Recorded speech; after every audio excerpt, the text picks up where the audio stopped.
Katulad nga po sa ibang kupunan, inilabas na rin naman nga po ngayon ang full game schedule ng defending champions na Boston Celtics. Dahil dyan marami nga po sa kanilang mga fans ang natuwa since magsisimula na ang kanilang pagdepensa ng kampyonato. Ngunit kung may nasihan sa schedule, meron rin naman nga ditong hindi natuwa dahil tinalo na naman sila ng Los Angeles Lakers pagdating sa may pinakamaraming games na ipapalabas sa national television. Bagamat napakalayo ang Celtics sa Lakers sa pagiging isang ganap na contender, binabaliwala para naman nga daw ito ng NBA. Kaya hindi nga po naiwasan pa ng ilang mga fans na magsabi napaka-bias nga daw ng liga sa Lakers kahit hindi naman ito isang legit na contender. Pero kahit anuman nga pong reklamo ng Celtics, hindi pa rin naman nila mababago ang katotohanan na mas sikat at mas maraming mga fans ang nag-aabang sa Lakers kumpara sa kanila. Di na nga nakapagtataka bakit mas prioridad ng liga ang Lakers at si LeBron James. Samantala, mismong si Jonathan Kuminga na ang nagsabi gusto nga po niyang makakuha sa Golden State Warriors ng $44 million per year sa kanyang magiging bagong extension.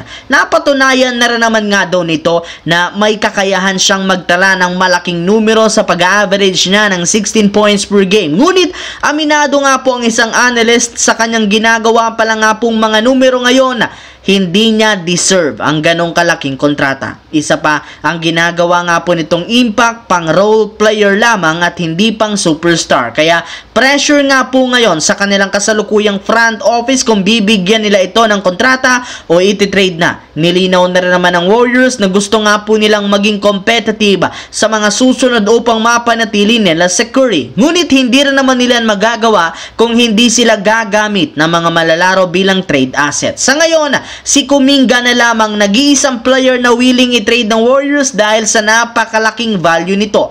Meron lamang nga silang pagpipilian ngayon kung pananatilihin o bibigyan nila ng bagong extension o kung hindi naman gagamitin ito sa pagbuo ng bagong super team. Sa kabilang banda, simula nga po nang magpakitang gila si Bogdan Bogdanovic sa Olympics, umingay nga po ang kanyang pangalan sa social media. Sa katunayan, kasalukuyan nga po siyang nakadikit sa Los Angeles Lakers na nangangailangan ngayon ng kanyang serbisyo. Pero since meron pa rin naman nga itong 3 taon na kontrata sa Atlanta, isang trade lamang ang makakakuha ng paraan para ito sa Lakers. Ibig sabihin, kailangan nga po ni Rob Pelinka mag-offer ng isang dissenting package sa Atlanta na kanilang magagamit sa kanilang gagawing rebuilding. At ayon sa inilabas ng isang insider, kakailanganin lamang nga ng Lakers na ibigay sina Gabe Vincent, Cam Reddish at ang kanilang 2 future second round pick para mapantayan ang kontrata ni Bogdan Bogdanovic na malaki ang may aambaga sa team gamit ang scoring at shooting nito na makakapagbigay syempre ng tulong kina LeBron James